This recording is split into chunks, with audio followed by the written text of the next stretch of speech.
24 के चुनाव का एजेंडा अयोध्या से तय होगा। राम मंदिर में रामलला की प्राण प्रतिष्ठा से तय होगा। मकर संक्रांति के बाद 22 जनवरी को रामलला की प्राण प्रतिष्ठा होगी। सीएम योगी सितंबर में प्रधानमंत्री मोदी को समारोह का न्योता देने खुद दिल्ली पहुंचे थे। अब 22 जनवरी के समारोह का निमंत्रण देने खुद अयोध्या तीर्थ क्षेत्र के पदाधिकारी मुख्यमंत्री निवास पहुंचे। योगी ने कहा, मैं धन्य हुआ, मन आह्लादित है। मगर अयोध्या के राम मंदिर पर योगी मोदी के फोकस का बड़ा लक्ष्य क्या है और इसका असर 2024 में क्या होने वाला है, पूरी रिपोर्ट देखिए। राम राज्य की स्थापना, राम राज्य का मतलब एक ऐसा शासन जिसमें जाति, मत और मजहब के आधार पर कोई भेदभाव नहीं। योजनाओं का लाभ हर गरीब को, हर किसान को, हर वंचित को, हर आदिवासी को, हर नागरिक को उपलब्ध हो सके। उन्हें हर प्रकार की सुरक्षा मिले, संसाधनों पर उनका पूरा अधिकार हो। इसी को राम राज्य कहते हैं। और याद रखना, प्रधानमंत्री मोदी जी ने सही मायने में पिछले 9.5 वर्ष के दौरान देश के अंदर राम राज्य की आधारशिला रखी। मकान सबको, 4 करोड़ लोगों को आवास की सुविधा, 10 करोड़ गरीबों के लिए शौचालय दिए, 5 लाख रुपए प्रति व्यक्ति को स्वास्थ्य बीमा का कवर दिया। और यही नहीं, हर घर नल की योजना हो या गरीब के घर में उज्ज्वला योजना की रसोई गैस का फ्री में सिलेंडर उपलब्ध करवाने का कार्य ये प्रधानमंत्री मोदी जी करा रहे हैं।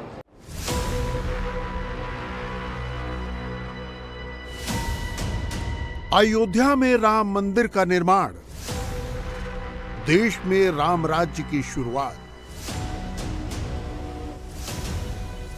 न जाति का भेद, न धर्म का भेद। योगी ये यूपी में नहीं बोल रहे थे, छत्तीसगढ़ में बोल रहे थे। राम एक ऐसा सेतु है जो पूरे भारत को जोड़ते हैं। योगी इस पर पूरा यकीन करते हैं। याद रखना, मोदी जी प्रधानमंत्री बने और उत्तर प्रदेश में मुझे अवसर मिला, डबल इंजन की सरकार आई, राम मंदिर की सारी बाधा दूर। आज राम मंदिर बन रहा है ना भाइयों बहनों। हम लोग तो जो बोलते हैं वो करके दिखाते हैं, जो बोला उसको कर दिया। क्योंकि हमारे लिए अपना कुछ नहीं है, जो कुछ है देश के लिए है, समाज के लिए है। प्रधानमंत्री मोदी जी के लिए तो 142 करोड़ की आबादी उनका परिवार है और इसी विश्वास के साथ वे देश के अंदर पूरी मजबूती के साथ कार्य कर रहे हैं। दीपावली पर अयोध्या में दीपोत्सव के आयोजन की शुरुआत करने वाले योगी आदित्यनाथ बतौर सीएम वहां 60 से अधिक बार जा चुके हैं।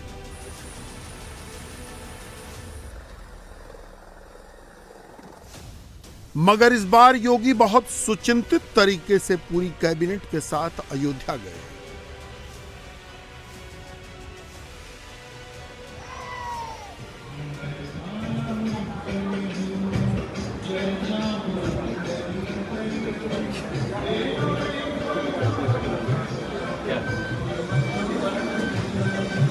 इसलिए हम पूछ रहे हैं, अयोध्या में योगी की कैबिनेट, मंदिर से चुनाव का एजेंडा सेट, राम बनाएंगे 2024 में काम। 24 के चुनाव में राम मंदिर ही होगा बीजेपी का सबसे बड़ा एजेंडा। देश के सबसे अधिक सीटों वाले सूबे में है अयोध्या। अयोध्या राम की नगरी है और राम राज्य का राजनीतिक विचार अयोध्या से ही आता है। योगी अपनी पूरी कैबिनेट के साथ अयोध्या में थे। अयोध्या के अधिपति की हनुमानगढ़ी में पूजा अर्चना की, रामलला के दर्शन, पूजन और आरती की।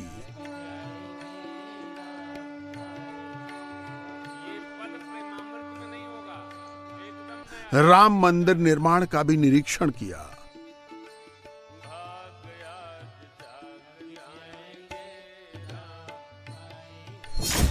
क्योंकि 22 जनवरी को राम मंदिर में प्राण प्रतिष्ठा होगी। धर्मनगरी अयोध्या में विग्रह के प्राण प्रतिष्ठा समारोह में प्रधानमंत्री मोदी और मुख्यमंत्री योगी आदित्यनाथ दोनों मौजूद होंगे। दृश्य उससे भी भव्य होगा जो शिलान्यास के मौके पर था। दिव्य क्षेत्र सरित पवित्र बपुसे। श्री राम जन्मभूमि तीर्थ क्षेत्र ट्रस्ट के पदाधिकारियों ने मुख्यमंत्री से भेंट कर उन्हें प्राण प्रतिष्ठा समारोह का औपचारिक निमंत्रण दिया। सीएम आवास पर हुई इस भेंट के बाद मुख्यमंत्री योगी ने अपने सोशल मीडिया अकाउंट पर लिखा, आज जीवन धन्य हो गया है, मन आह्लादित है। मगर योगी सरकार की कैबिनेट की बैठक ने एजेंडा तय कर दिया है। अब की बार राम जी बनाएंगे सरकार। अंतर्राष्ट्रीय राम कथा संग्रहालय में हुई कैबिनेट की बैठक में कुल 14 फैसले हुए। अयोध्या में 25 एकड़ भूमि पर मंदिर म्यूजियम का निर्माण होगा। अयोध्या में अंतर्राष्ट्रीय राम वैदिक शोध संस्थान स्थापित होगा। अयोध्या के सभी मेले अब सरकारी देखरेख में किए जाएंगे। हाथरस में दाऊजी लखी मेला अब सरकारी देखरेख में होगा। बुलंदशहर का गंगा मेला अब सरकारी देखरेख में किया जाएगा। वाराणसी का देव दीपावली आयोजन भी सरकार कराएगी। श्री राम जन्मभूमि तीर्थ विकास परिषद का गठन होगा। मां पटेश्वरी देवी पाटन विकास परिषद का गठन होगा और मुजफ्फरनगर में शुक्र तीर्थ विकास परिषद को मंजूरी मिल गई। लेकिन सबसे अहम है यूपी में इनलैंड वाटरवे प्राधिकरण के गठन का फैसला। सीएम योगी ने इसका रिश्ता कोरिया की उस प्राचीन कथा से जोड़ा जब अयोध्या की राजकुमारी ब्याह कर कोरिया गई थी। कोरिया का राज परिवार इस कनेक्शन को आज भी जीवित रखे हुए है। सबसे अच्छा जल संसाधन उत्तर प्रदेश के पास है और अयोध्या इस दृष्टि से बहुत महत्वपूर्ण है, क्योंकि अयोध्या कहते हैं आज से 2000 वर्ष पहले अयोध्या की राजकुमारी जल मार्ग से साउथ कोरिया गई थी और कोरिया के राजकुमार से विवाह बंधन में जोड़ करके वहां के आज एक महत्वपूर्ण राजवंश की परंपरा अपने आप को कोरियावासी भावनात्मक रूप से अयोध्या के साथ जोड़ते हैं। बल्कि इसी रामकथा पार्क के बगल में क्वीन हो पार्क के निर्माण का कार्य कोरिया और उत्तर प्रदेश सरकार मिलकर के संपन्न भी कर रही है। ये इंटरनेशनल कनेक्शन विश्व बंधुत्व की राजनीति ही नहीं, अयोध्या के बहाने डिप्लोमेटिक रिलेशन भी बढ़ाता है। अयोध्या में पहली बार कैबिनेट की बैठक करके योगी ने सांस्कृतिक राष्ट्रवाद के एजेंडे को धार दी है। जो लोग पूछते थे मंदिर वहीं बनाएंगे मगर तारीख नहीं बताएंगे, योगी ने उनके लिए तारीख भी खास चुनी। 9 नवंबर 1989 को विश्व हिंदू परिषद ने शिलान्यास किया। 9 नवंबर 2019 को ही सुप्रीम कोर्ट का राम मंदिर पर फैसला आया। राजनीति में प्रतीकात्मकता का बहुत महत्व है। 5 राज्यों का सेमीफाइनल जब हो रहा है तो समझने की जरूरत है वहां राम राज्य का जिक्र किस तरह से आ रहा है। प्रधानमंत्री ने मध्य प्रदेश की सभा में जब कहा राम काज कीन्हे बिना मोहि कहां विश्राम, तो इस बयान के दूरगामी अर्थ हैं। राम मंदिर में प्राण प्रतिष्ठा जनवरी में होगी, आम चुनाव उसके बाद होंगे। मेरे परिवारजनों, आजकल मैं जहां भी जाता हूं वहां अयोध्या में बन रहे प्रभु राम के भव्य मंदिर की चर्चा चलती है। पूरे देश में खुशी की लहर है। सौभाग्य से भरे इस पावन कालखंड में मेरे मन में एक बात बार बार आती है। मैं स्वयं सोचता रहता हूं और जो बड़ों से सुना हुआ है वो बात हर पल मेरे कान में गूंजती रहती है, मेरे मन को आंदोलित करती रहती है और मुझे तेज गति से दौड़ने की प्रेरणा देती है। और वो बार बार मैं उसका स्मरण करता हूं जहां कहा गया है राम काज किने बिनु मोहि कहां विश्राम।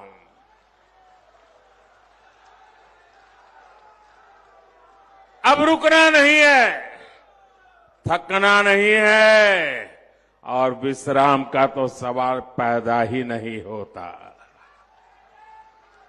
यहां की भाजपा सरकार को 10 साल तक केंद्र की कांग्रेस सरकार ने हर काम में रोड़े अटकाए, काम करने नहीं दिया, रुकावटें पैदा की।